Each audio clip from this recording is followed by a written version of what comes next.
Hi, and welcome to CAFA Live. Thank you, CAFA, for having me today. My name is Susan Raphael. I'm a mental health and addiction clinician. And thank you, Donna, for asking me to participate in this. I am very nervous today, so we're going to have a good example of how to deal with anxiety in the era of COVID. So a little bit about me. I am a certified addiction and mental health clinician. I've been working in this field for over 20 years. I also have my own lived experience. So that means I have dealt with my own mental health and substance use disorder issues and concerns, and I am in active recovery. I'm also wearing Canadian designers today as a shout out to the fashion industry and to honor you folks at CAFA. I'm really excited to be here with you today. Also, happy Easter and happy Passover, because we are doing, despite the pandemic, we are doing this as in advance of a long celebratory weekend. So let's get started. I'm going to address the questions that were sent in advance. And the first question, wow, such a good question, is all I can think about and worry about is money. I've never been so stressed in my life. Help! Exclamation mark. Fabulous question. I understand. I feel your frustration and I can feel the fear in the question. It is, I just saw a window pop up, so I'm a little distracted. It's such a difficult time that we're all going through. And I know for myself, if there's any comfort, it's that other people are going through this too. The folks that I work with on a daily basis, I counsel youth, adults, families with mental health and addictions. I consult with businesses, organizations. We deal with coping strategies. And my clientele is actually doing remarkably well because we talk about coping. We talk about coping in the good times as well as then how to take our coping into higher stress situations. So this is an extremely stressful situation, and we're all under such pressure and uncertainty. And yes, what does money represent to us? It's a sense of control. It's a sense of comfort and security. And when that carpet is ripped out from under us, it is devastating. So all I can do is validate your experience and say, I understand and feel how difficult this is. It's such a frightening time financially. And what's really helping me is taking things one day at a time. And that's something we do in recovery is all I have is today, and all I can be in control of is today. And for today, money and financial realities are incredibly uncertain. And that's what I know. That's my reality for today, and it sucks. It's absolutely horrible. And maybe it'll get better. We hope that it'll get better, and that's what we can do. Be in the moment, stay in the day, and not by doing that, we're not catastrophizing. We're not future tripping. We're not getting into the, oh my God, what's going to happen? And again, there is some comfort for me that others are feeling and experiencing similar things. I know that in my recovery community, I have a community of wonderful recovering women and individuals and people in groups. There's always someone who's going through something that's more dire than what I'm experiencing. And it gives me such great perspective to share within a community, to share with others, because it just lets me it doesn't amplify my situation. It gives me comfort to know that others are struggling. So um, with health, with life and death, and that, and not to minimize with a positive kind of toxicity that says, well, your problems aren't as bad as somebody else's. Not in that way, but to tap into our own compassion and resilience that, yeah, things are tough and we can do hard things. That's a Glennon Doyle quote. I love Glennon Doyle, reading her book Untamed currently. We can do difficult things. Look at our healthcare workers. Look at the people that are out there on the front lines every day, including, folks in your industry. It's tough. It's tough for the gig economy who relies on um, active commerce and fluid dynamic marketplaces, and everyone's being so creative. It's remarkable to see how people are patchworking things together to make things work at this time. And the next guest on CAFA is going to talk about that as well. So I hope that helps with the fear of financial insecurity question.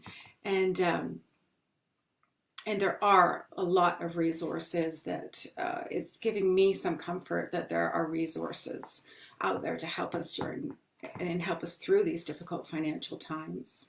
The second question that was sent in advance, which I think is terrific and very appropriate, is I think I had my first anxiety attack. What am I supposed to do if this happens to me again? And I thought what a terrific question. Not, people that haven't had panic attacks or anxiety attacks don't know what it feels like.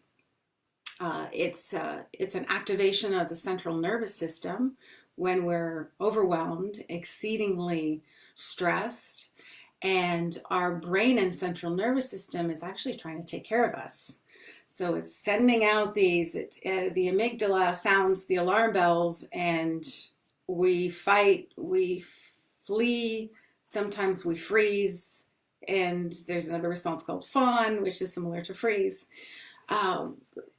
Essentially, our brain and body are trying to take care of us. They're telling us that we need to be concerned and we need to do something. So if we can understand that the symptoms and behaviors that we notice are actually trying to help us cope, there can be at least a little bit of understanding there. And I think a tendency can be for people to think, oh my goodness, I'm not coping. I'm not doing what I should be doing, and add that pressure of, if I were stronger, if I were better, if I were more equipped, I would be handling this better. Absolutely not. It is very personal, very subjective anxiety. Some people get overwhelmed with a technical issue, and some people get overwhelmed with two things to do at the same time. Everyone has a different window of tolerance, threshold, equilibrium. Everyone has a different level of what keeps them okay, balanced. And all of us now, I think, are tipping the scales in one area or another of our lives, in terms of none of us have been through this before. It's our first pandemic for everyone. There's no manual, there's no guide as to how we're supposed to cope. So if we fall off the beam, that's okay. And I think an important thing to remember is not to make it worse. And I do the same thing. I judge myself when I'm feeling incapacitated, when I'm feeling overwhelmed or anxious. I think I shouldn't be feeling this way. And I've heard it said, that's shoulding all over ourselves. So we're already feeling not well, we're already feeling crappy. To judge that is to add a double whammy, is to add a double negative. So noticing how we're feeling, noticing the symptoms, noticing the behaviors, elevated heart rate, maybe sweaty palms. For some people, they get a dry mouth. For your anxiety experience, notice what's happening in your body. That in and of itself, that creates a mindfulness that will relax the central nervous system, that will help you calm. Other key strategies for anxiety and panic are to practice relaxation when you're relaxed. Practice relaxation when you're not anxious so that you can draw on those skills when you are in a stressful, anxious situation.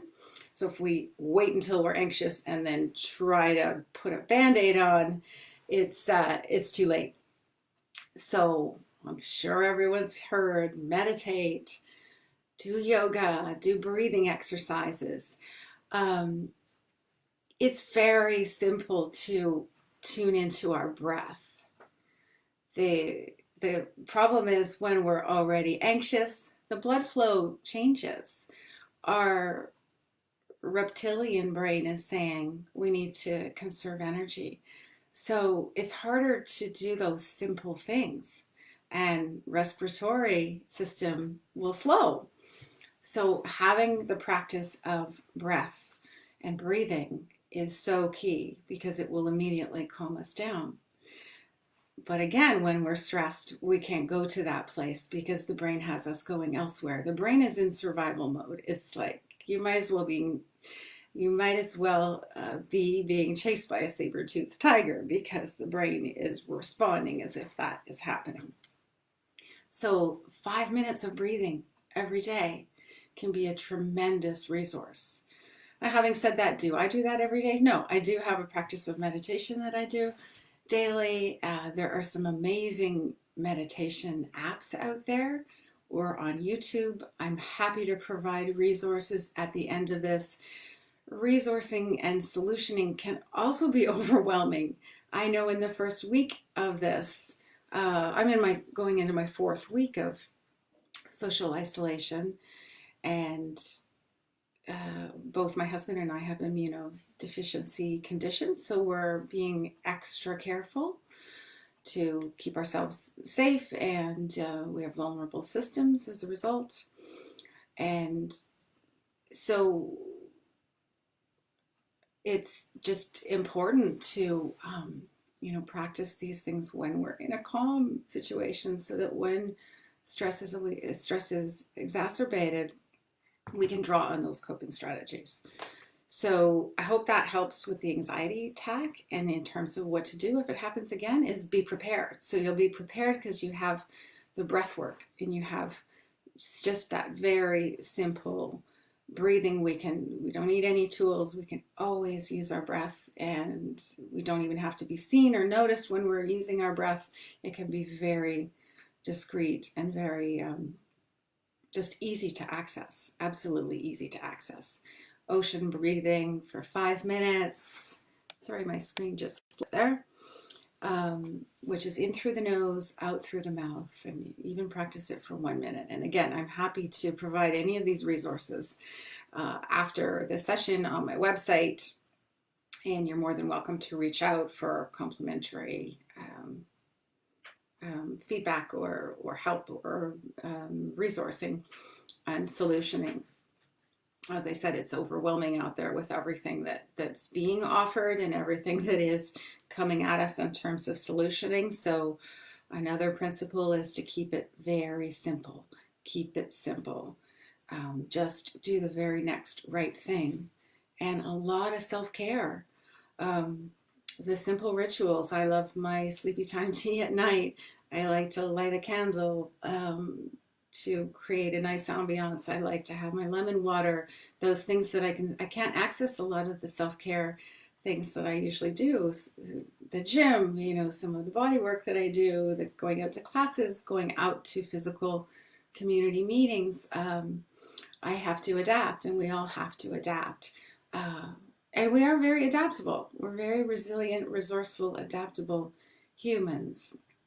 So, I'm confident that, again, with community, and there's been an amazing response and silver lining to this in terms of people coming together. I've had Zoom calls and get-togethers with people I hadn't seen, or reconnected with people, which brings me to another coping strategy, which is really connecting with others, connecting with family, connecting with whoever makes you feel better. whatever makes you feel better, do it. And especially if it's healthy for us. I mean, how are we coping? Are we coping or are we crutching? Are we using substances? Are we using what I call process skipping techniques, escapism, numbing? And we all do this to some extent. Again, it's a matter of kind of a continuum of noticing maybe people are using substances more. If you're aware of that and you have the awareness that you're coping in that kind of a way for now, just again having that awareness is something, that mindfulness, being able to step back from the behavior and notice it, and again talking to someone about it, having some accountabilities there maybe. I find I can't see my personal trainer, so I'm texting with her, getting some accountability there, getting some honesty and some owning up to what I'm doing, what I'm not doing, maybe some suggestions if I require that. Sometimes people give us unsolicited advice and we don't want that. So we can say so. I just want to vent. I just need someone to talk to. I don't really want any feedback right now. Thank you. I don't need any solutions. I can solution for myself.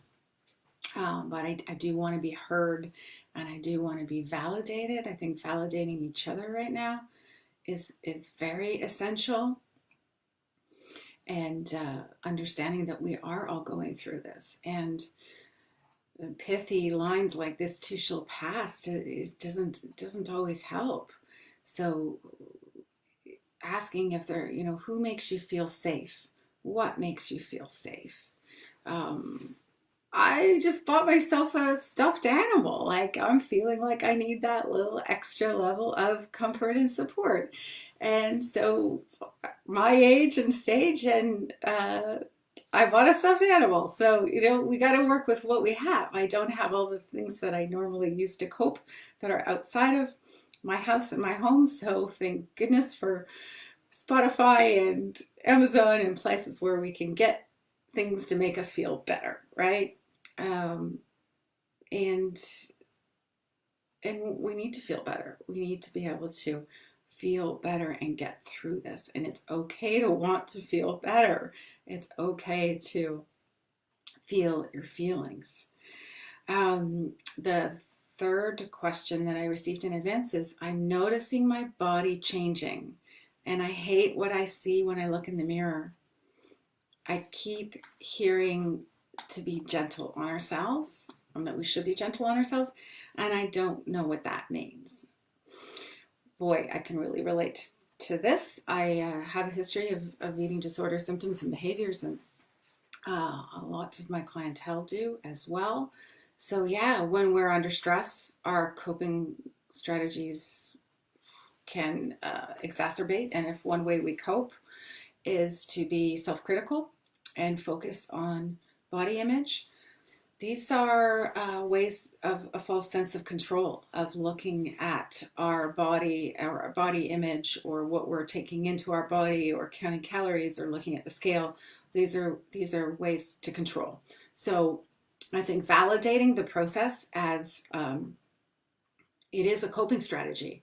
It's not a sustainable one, and it's one that can bring such judgment and criticism and make us actually feel worse. So back to that, don't do anything that makes you feel worse. So if getting on the scale is going to make you feel worse, maybe you don't have to get on the scale.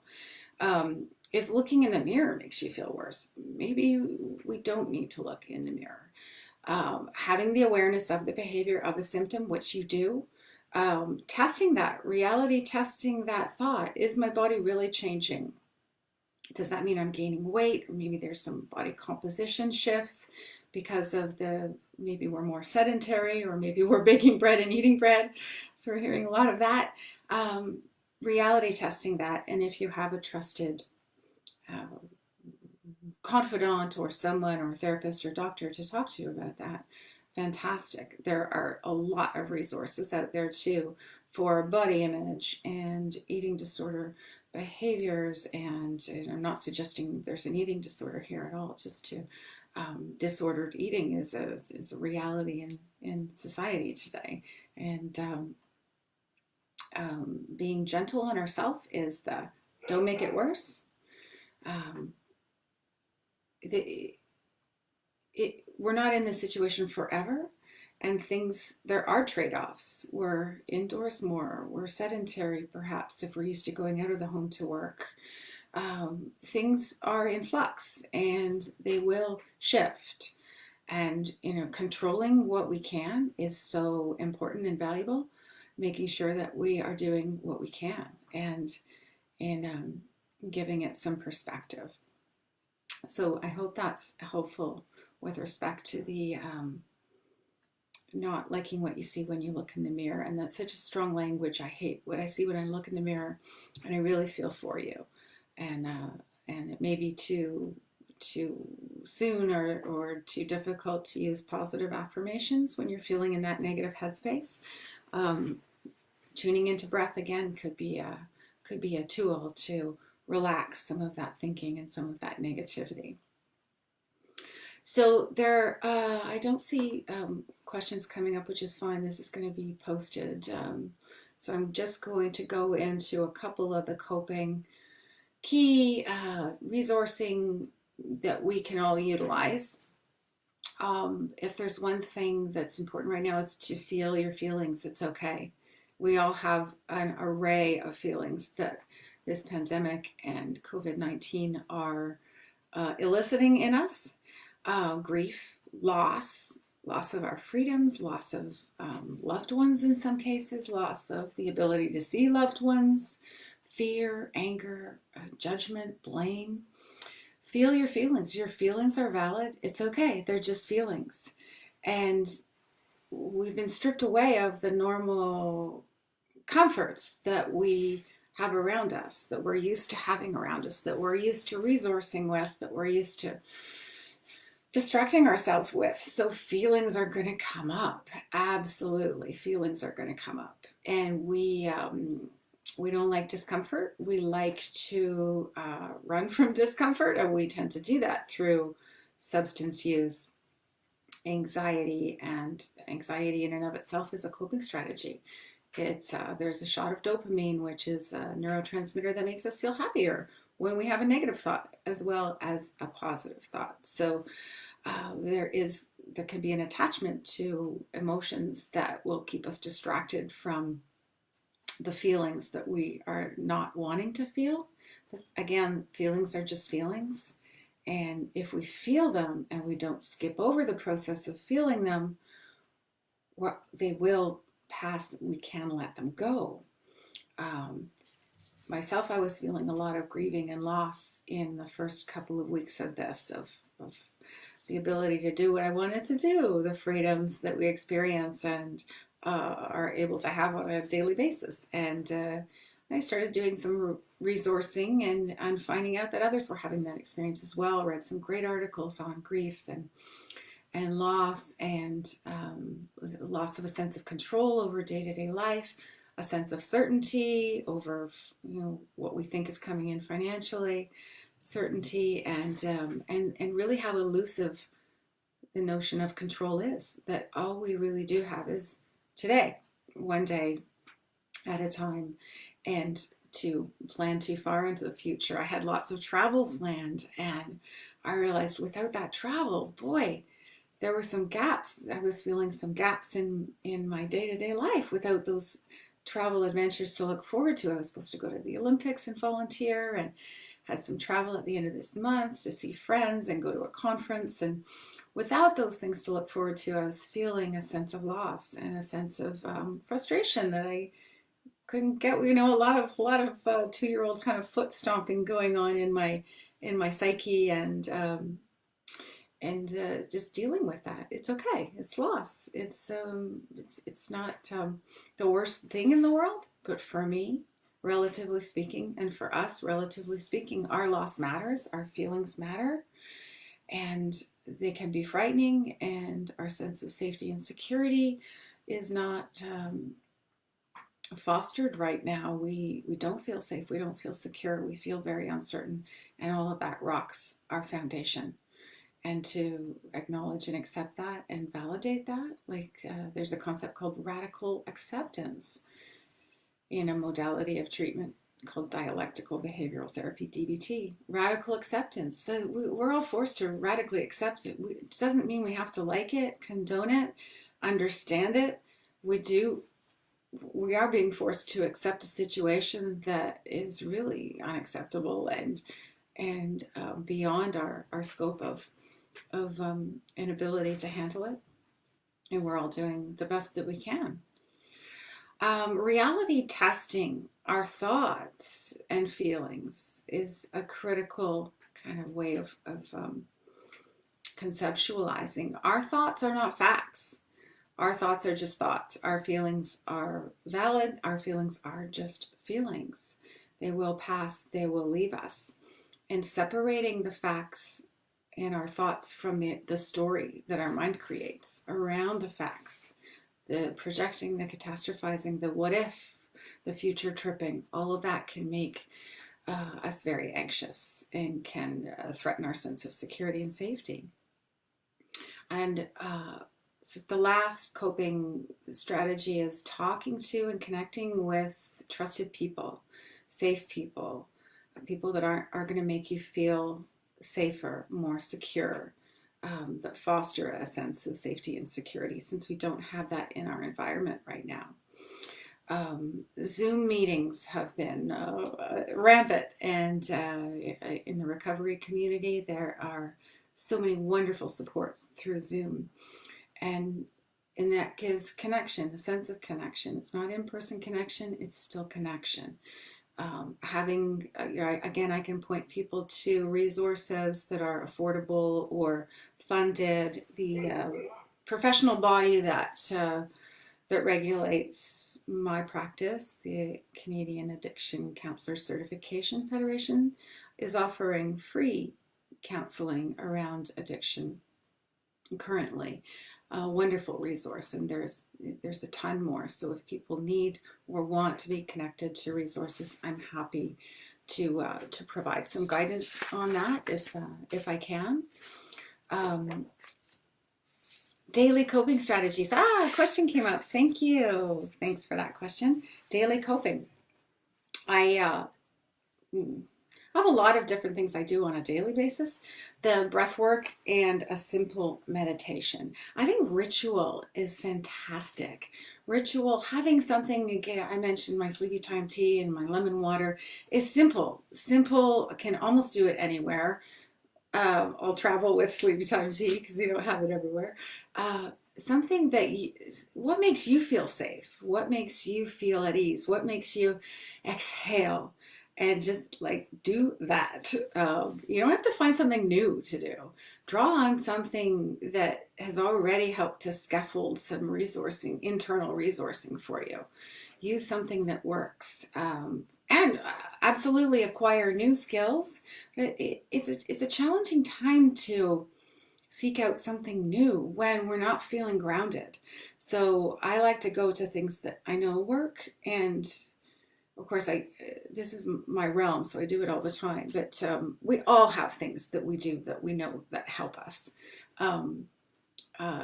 And we have to be able to do them inside our homes now, essentially. So if shopping was one of your things, then, we can still shop, but through different means.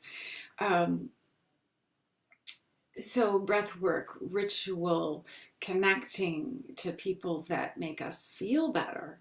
And I've been doing puzzles again. I do puzzles sometimes, and I've been puzzling and watching Netflix and working out, moving my body, getting in my body instead of just in my head, where I can spend a lot of time. That's been really important. So I hope that helps to answer that question. And daily rituals and daily coping strategies are very important. Journaling helps a lot of people. Coloring, anything to bring us into the moment, and anything to do with our hands relaxes us just by virtue of relaxing the central nervous system. Coloring, cooking, drawing, journaling, anything with tactile stimulation can help in the moment, help us cope. So I think I'm noticing that we're approaching the end of time, and I don't see additional questions. So think I'm going to start working on kind of winding us down here. I'm going to check my notes and see if I missed anything key. And I do want to introduce the next CAFA Live guest, and that is Krista Roney, Community Manager at Shopify. I mentioned that earlier. She's going to answer your questions about improving your e-commerce solutions if you're in your e-commerce presence. So tune in on April 13th at noon, and Krista will be live on CAFA then. You can send your questions for her in advance, and I'm going to say the email address to send them to. That's live at cafawards.ca. So it's live at cafawards.ca. So there's only one A. So live at CAFA Awards. Send your questions in advance. I hope I've been able to answer your questions in a general way. Social media platforms are not therapy. They're not counseling. So they're not confidential, clearly. And I welcome your direct messages. If you'd like to reach out to me, you can reach me through my website, sustainablerecovery.ca. I'm on Instagram, sustainable_recovery. Susan Raphael. You can find me using my name, Susan Raphael, and honestly, I'd be more than happy to hear from you. It helps me to help you. So reach out, ask your questions, check in, and I would be really happy to be here again and kind of follow up and see how people are doing, see how you're coping. I know that things have changed a lot for me in a couple of weeks, and I imagine they'll change for others and continue to change. So I think that I have covered all my bases. I'm really not very linear, so I hope I have not missed anything critical. It's been just an honor to be here. Thanks again to Donna Bishop for asking me to participate, and to the Canadian Arts and Fashion Awards. Thank you for this platform, and I really hope to be here again and help you all. All the best for a wonderful long weekend. In these circumstances, we're all doing the best that we can. Bye for now.